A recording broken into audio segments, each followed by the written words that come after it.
Welcome to Micro Health Talks, where we bring you insightful discussion on all things that is health and wellness. Health is something which we often take for granted, but what if I tell you with a bit of awareness and tips in lives, we can save our lives. Today, let's uncover a topic that is less discussed, a topic that we will not give much of an importance until it's like to the very maximum end, a topic that is deliberately neglected and rejected by us because the very subject is asymptomatic. We have with us today, joining in our podcast, Dr. Reggie Sukhmani, the renowned histopathologist at Microhealth Laboratories, Qatar. Doctor, today let's explore and uncover the topic on cervical cancer. So, what, how, why, what are the reasons? Let's start with like what is cervical cancer and what are the symptoms that is leading towards it. See, so any form of cancer is like growth of cells.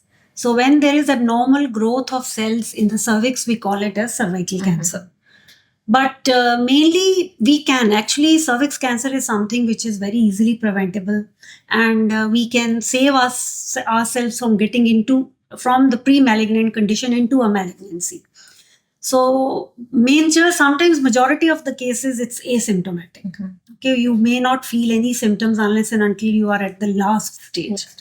But if you are symptomatic, your first symptom may be abnormal discharge or abnormal bleeding patterns. Like suppose if your periods are from say 28 to 30 days cycle, you may have intermenstrual bleeding. So means every 15 days you may have your periods, or sometimes there may be abnormal bleeding before the periods or after the bleeding. Sometimes spotting may be there continuously for few days or even after your period stops. Sometimes it will be so heavy that you may have a lot of clots in it. So any form of abnormal pattern, if you see in your bleeding, that could be the first sign of cervical cancer. Okay. And even that could be an indication that it could be something wrong with your endometrium. But of course, you have to screen your cervix also in that case. Then another very common symptom which we get for in case of cervix cancer is some form of abnormal discharge. Like if you are having recurrent vaginal discharge, which may be in form of bacterial vaginosis or candida infection or any other chlamydia or gonorrhea or any form of abnormal discharge and recurrent vaginal infections, if you're getting, always talk to your gynecologist. Don't ignore those symptoms. Okay.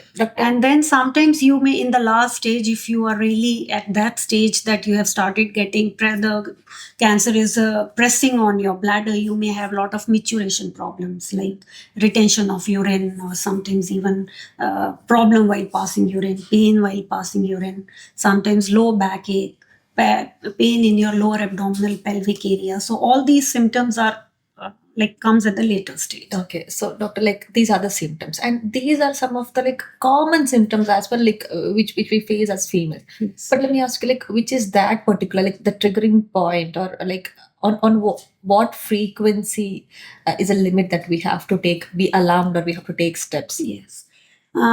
See, what happens is that sometimes these symptoms, such stigma is there in the society. Exactly. That we ignore these symptoms. We don't feel like going to the gynecologist saying why we have to tell, oh, it's difficult to tell. It's personal, it's a taboo. Personal. So we don't want to tell. But actually, whenever you feel that your periods are so irregular that it's disturbing your personal life, you are not able to go to your normal gatherings because of this, it's always better to show to your gynecologist. Just one simple test or a simple screening can prevent you from getting these symptoms, and you can have a normal life. At the earliest stage itself. Early stage itself. Like when you are getting abnormal vaginal infections, when you are getting too much of urinary tract infections, if you are getting very heavy bleeding, or every 15 days you are getting your bleeding, then that is the time when you should go to your gynecologist. Okay. Just a simple screening test will prevent you from getting those symptoms. So why not? Yeah, so Doctor, always show it. As you were mentioning about the like simple preventive screening test, can you advise us like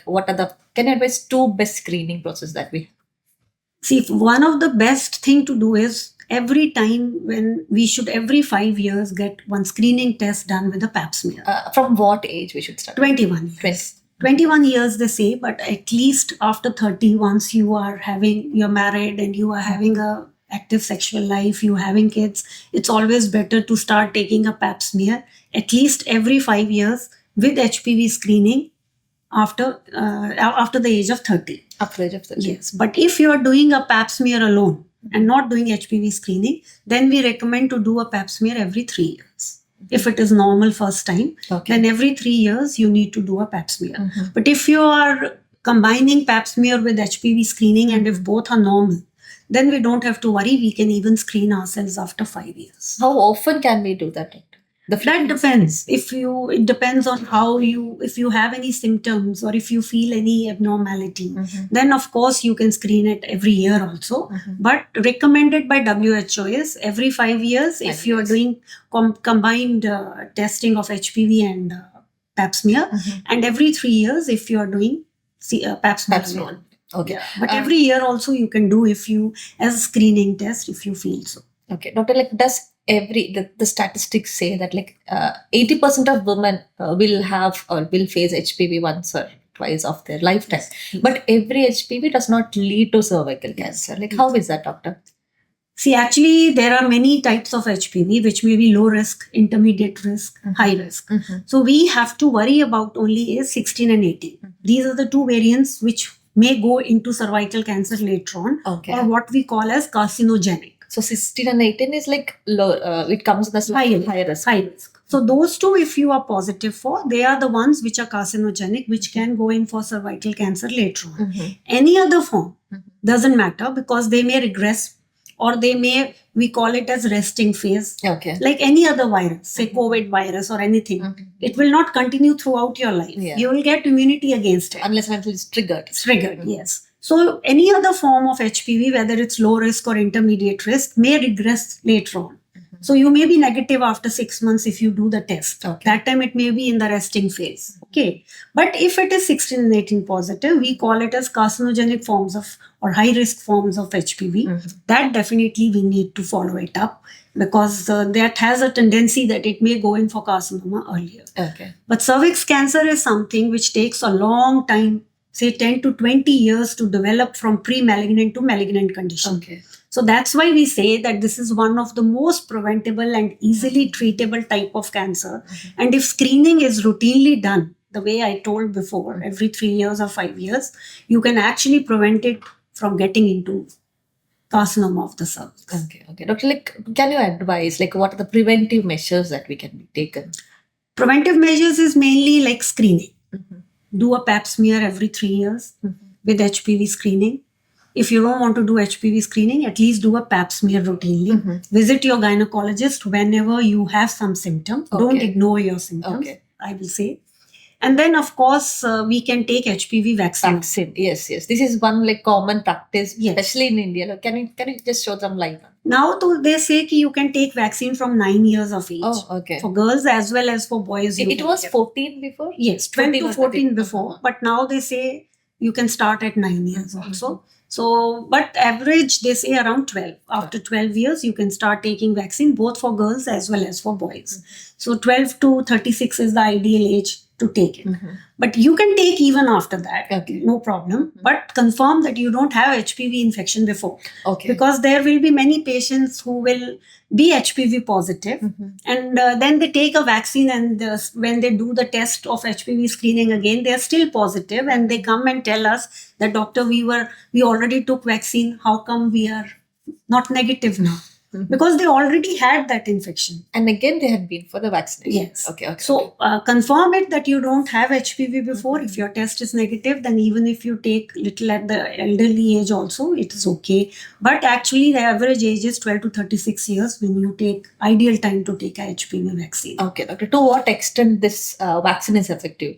It's really effective. They say ki even those who have taken at 9 years of age and all, some tests and all were done and in UK and US and all, where the kids were given vaccine at the age of 9 years and all, which is quite portable till now they are elderly. Okay. So it's quite effective. It stays for a longer time. Mhm. That won't be a problem, I think, because antibody titers may be still there at the later stage. Okay. So thanks to our government for making Yes. these mandatory, because like we were unaware what are the good cause like it was for. Yeah. But it is great. But actually, they are the 3-dose vaccines. They are, I think, in Qatar, we are two types of vaccines are available for HPV. I'm not sure if one is still there, but Cervarix is still available. That is usually given within the 6 months period. You have to give 3 doses. Oh, okay. Like 0 to 6. So if 1 dose is taken today, then after 2 months the second dose, and then after 4 months, means total in 6 months you have to take 3 doses.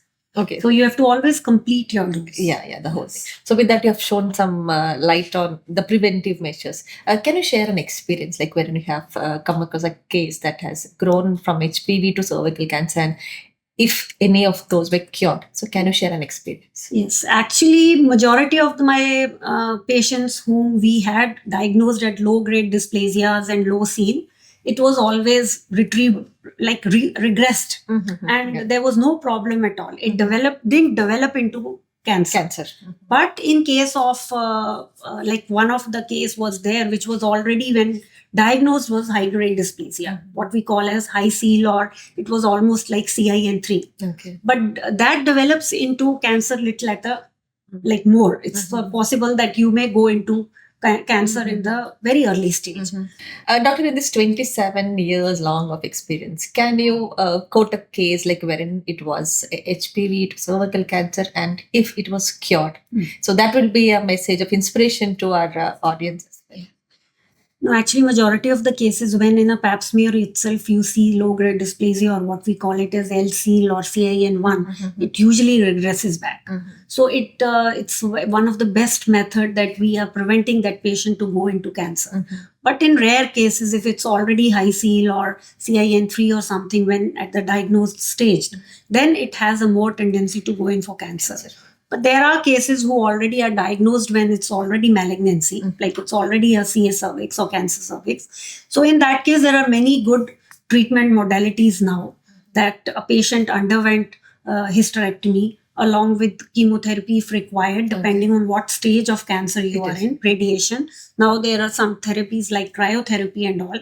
And there are a lot of palliative treatments with which a person can have a still very good lifestyle, and they can have a long life even if they had a CS cervix.